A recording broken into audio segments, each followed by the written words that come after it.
మనకంటే ముందు ఎంతోమంది ధనవంతులు, బలవంతులు పుట్టారు, బ్రతికారు, చనిపోయారు.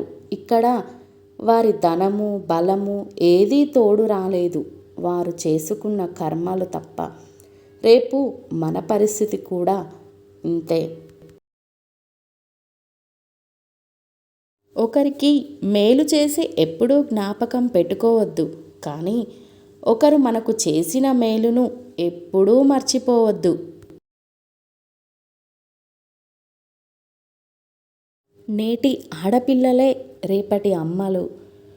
నేడు ఆడపిల్లల్ని వద్దు అనుకుంటే రేపటి సమాజం అమ్మలేని అనాథ అవుతుంది.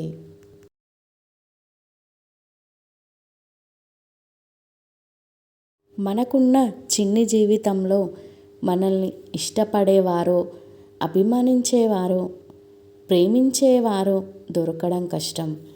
ఈ విశాల విశ్వంలో మనమెంత కేవలం రేణువంత. అందిన అభిమానాన్ని చులకనగానో, నిర్లక్ష్యంగానో చూస్తే తర్వాత జీవితకాలం వెతికిన వారిని జ్ఞాపకాలలో తప్ప మనం ఎక్కడా వెతుక్కోలేం, వెనక్కి పూర్వం ఒక రాజుగారు ఉండేవారు.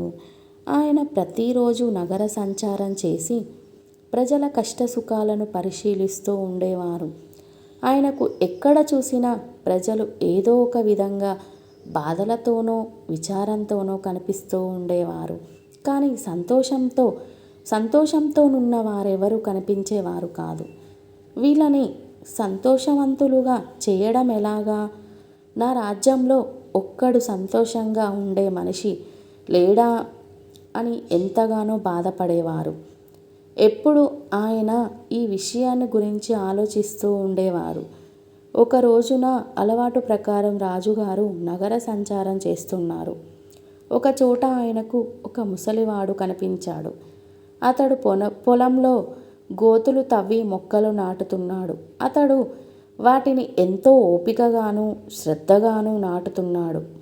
అతన్ని చూసి రాజుగారికి చాలా సంతోషం అనిపించింది. రాజుగారు అతని వద్దకు వెళ్ళి, తాత, ఏమిటి పాతుతున్నావు అని అడిగాడు. రాజుగారి ప్రశ్నకు జవాబుగా, అయ్యా, నేను మామిడి మొక్కలను పాతుతున్నాను అన్నాడు. అవి చెట్లై ఎన్నేళ్ళకై కాస్తాయి? రాజుగారి ప్రశ్న. సుమారు 5 సంవత్సరాలు పట్టవచ్చు ముసలివాడు జవాబు. తాత, నీకు వయసు అయిపోయింది కదా, వీటి కాయలు తినడానికి నీవు మరొక 5 ఏళ్ళు జీవిస్తావా? మహారాజు, ఇవి నా కోసం కాదు, నా మనవళ్ళ కోసం నాటుతున్నాను. మా తాత పూర్వం ఇలా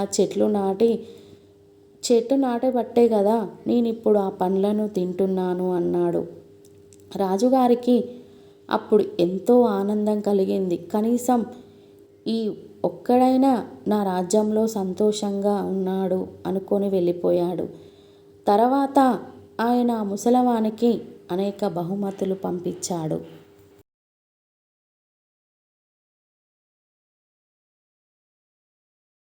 ఓ ఊరిలో ఓ చిన్న కిరాణా దుకాణం పెట్టుకొని ఒక ముసలావిడ జీవిస్తుంది.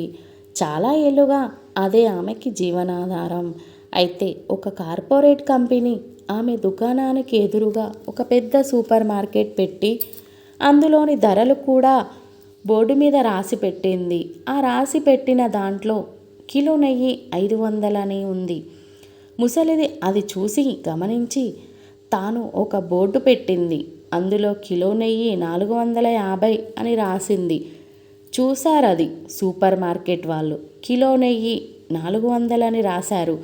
అది చూసి ముసలావిడ కిలో నెయ్యి 350 అని పెట్టింది. సూపర్ మార్కెట్ వాళ్ళు దాన్ని గమనించి కిలో నెయ్యి 300 అని రాశారు.